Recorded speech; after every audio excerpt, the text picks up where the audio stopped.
আসসালামু আলাইকুম। আমি নীল রহমান।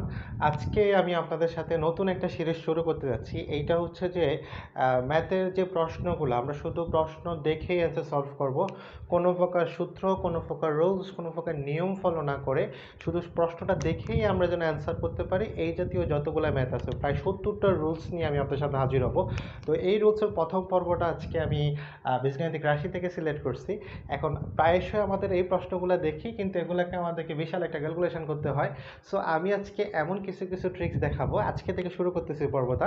তো এমন কিছু ট্রিক্স দেখাবো, আপনি শুধু প্রশ্ন দেখবেন আর হচ্ছে অ্যান্সার করবেন। আমি কোনো ফর্মুলা ইউজ করব না, কোনো প্রকার সূত্র এখানে ইউজ করা হবে না। সূত্রের যদি ক্লাস দেখতে চান তাইলে আমার লাইভ ক্লাসের একটা প্লে লিস্ট আছে, সেটা অবশ্যই দেখবেন নীলস টিউটোরিয়াল ইউটিউব চ্যানেলে। তো আপনাদের আমি সিরিজটা কন্টিনিউ করার জন্য আপনাদের কমেন্ট, শেয়ার এবং আমার চ্যানেলটা সাবস্ক্রাইব করতে হবে, তাইলে আমি একটু মোটিভেটেড হব। তো চলেন আজকে প্রথম ট্রিক্সের পর্ব নাম্বার 1-এর প্রথম ট্রিক্সের প্রথম অঙ্কটা সলভ করি সূত্র ছাড়াই। ওকে, দেখেন তো এখানে খেয়াল করেন প্রশ্নের মধ্যে আপনি যেটা পাচ্ছেন সেটা হচ্ছে যে প্রথমে এ আর বি দুইটা গুণ সম্পর্কে 12 আছে, আরেকটা সত্য হচ্ছে এই দুটো সংখ্যার বর্গ করলে সেটা 25 আছে। আর আপনাকে নির্ণয় করতে হবে দুইটা যোগফল সমান কত সেটা। তো এখন আমরা এই জায়গাটাকে আমরা একটু ভাঙাবো। তাহলে দেখেন এখানে কি করা যায়, এখানে হচ্ছে দুইটা কাজ করা যায়। একটা হচ্ছে যে দুইটা গুণফলটা 12 আপনাকে মিলাইতে হবে। তো এটা যদি আমরা খেয়াল করি 3 ইন্টু 4 দুইটা সংখ্যা ভাঙাইলে কত হয় 12, ঠিক আছে। আবার হচ্ছে আপনার 6 ইন্টু 2, তাহলে 6 দুগুণে কত 12। ওকে, আপনি আবার একটা করতে পারেন যে 12 ইন্টু 1, তার মানে হচ্ছে 12, এটাও করতে পারেন। বাট আমরা এটা নিব না, আমরা মিডল টার্ম যে দুটো অংশ সেই দুটো নিব, ঠিক আছে। এখন যখন আপনি এই দুটোর অংশ নেবেন তাইলে আপনার যেটা অ্যান্সার হবে, আপনি যদি মনে করেন যে না ভাই আমি হচ্ছে যে 12 ইন্টু 1 মানে গুণ করলে যেটা হয় সেটাও নিব, তাহলে আপনি নিতে পারেন, কোনো সমস্যা নাই। কিন্তু প্রবলেম হচ্ছে যে 12 ইন্টু 1 নিলে সেটা মিডল টার্মের মধ্যে পড়বে না। তো সো মিডল টার্মের মধ্যে যেহেতু পড়বে না, তাহলে আমি এই জায়গাটা নিব না, বাকি দুইটা নিয়ে অঙ্কটা করব, ঠিক আছে। এখন এখানে যে দ্বিতীয় সত্যটা আছে, প্রথমটার বর্গ যোগ দ্বিতীয়টার বর্গ সমান কত 25, তার মানে 6কে স্কোয়ার করলে হচ্ছে কত 6 6 36। এটা কিন্তু আপনার শর্ত ফিল আপ করে নাই, কারণ আপনার শর্তের যোগফল 25 হইতে হবে, কিন্তু একটার বর্গে 36 হয়ে গেছে, তাই না। আচ্ছা, তাইলে আবার দেখেন 3কে স্কোয়ার করেন, 3কে স্কোয়ার মানে হচ্ছে 3 তিরিকা কত 9। আবার আপনি এখান থেকে 4কে আনেন, প্লাস 4কে স্কোয়ার করেন 4 4 কত 16। এখন 9 আর 16 যোগ করলে কত হয় 25 হয়। শর্ত কি মানছে? অবশ্যই মানছে না। তাহলে 3 এবং 4-এর বর্গ কত 25। তার মানে আপনি এখান থেকে যে সংখ্যাটা পাচ্ছেন, যে মিডল টার্মটা পাচ্ছেন সেটা হচ্ছে কত 3 এবং 4। তার মানে এ ইকুয়াল হচ্ছে 3 আর বি ইকুয়াল হচ্ছে কত 4। এই দেখেন 3 4 গুণ করলে 12, আবার 3-এর বর্গ 4-এর বর্গ 25। তো তাইলে এখানে খেয়াল করেন, এখানে এ এর মান হবে 3 আর বি এর মান হবে কত 4। তো 4 3 যোগ করলে কত 7। তাহলে আপনার অ্যান্সারটা কি? অ্যান্সারটা হচ্ছে 7। খেয়াল করছেন? প্রথম একটু ডাউট লাগবে, বাট দিয়ে একবার করলে হচ্ছে কি আপনি প্রশ্ন দেখেই অ্যান্সারটা করতে পারবেন, কোনো সূত্র লাগতেছে না। তাহলে সূত্র ছাড়া প্রথম অঙ্কটা হয়ে গেছে, তাই না? চলেন আমরা আরেকটা অঙ্ক করি, তাহলে ডাউট আরও ক্লিয়ার হবে। তো এখন দেখেন দ্বিতীয় আরেকটা প্রশ্ন নিলাম, যেটা হচ্ছে x plus y equal 6, x y equal 8 হলে x minus y whole square সমান কত। এটা 24 বিসিএস আসছে, আরও 5-6টা গভর্নমেন্ট জবে আসছে। তো এই প্রশ্নটা আপনি কীভাবে করবেন দেখেন, খুব সহজ। আমরা জাস্ট আগের ফর্মুলা ইউজ করব, এই যে মানগুলো আছে সেটা নিব। দেখেন এখানে গুণফল, তাহলে 8কে নিলে কত হয় 4 দুগুণা 8।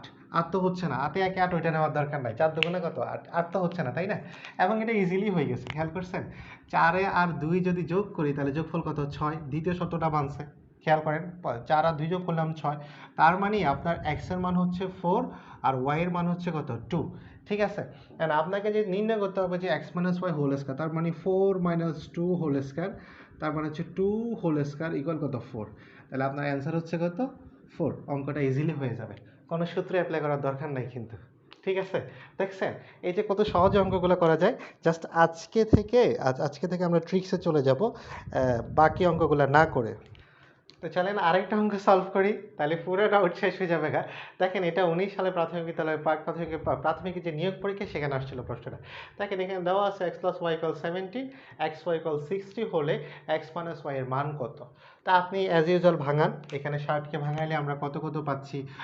প্রথমে হচ্ছে 5 12 কত, দেখেন 5 দুগুণা 10-এর শূন্য, হাতে আছে 1, 5 1 5 6 60, 5 12 60, ঠিক আছে। তারপর হচ্ছে 4 15 60, 6 10 60, এই মানগুলো হচ্ছে আপনার মান। এখন খেয়াল করেন কোন দুইটার যোগফল 17 হবে, আপনাকে সেটা নির্ণয় করতে হবে।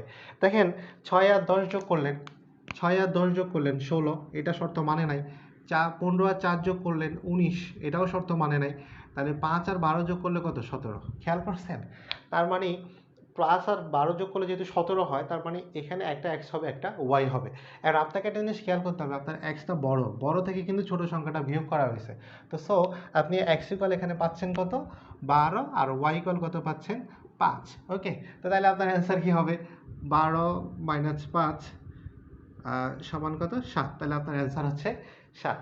দেখেন, এই অঙ্কগুলো আপনি সূত্র দিয়ে করলেও কিন্তু সেম মানটাই পাবেন, ঠিক আছে? সূত্র দিয়ে করলেও হচ্ছে আপনি এখানে যত কিছুই করেন, সূত্র দিয়ে করেন, যা ইচ্ছে তাই করেন, এটার মান কিন্তু এটাই আসবে।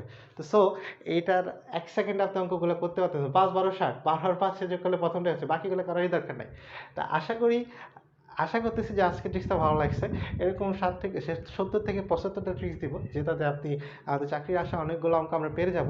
তো এই সিরিজটা কন্টিনিউ করার জন্য আপনাদের যেটা করতে হবে, আবার এই ইউটিউব চ্যানেলটা সাবস্ক্রাইব করতে হবে, এই নামে একটা ফেসবুক পেজ আছে, সেটাকে লাইক দিতে হবে, আর কমেন্ট করে একটু শেয়ার করে মোটিভেটেড করতে হবে।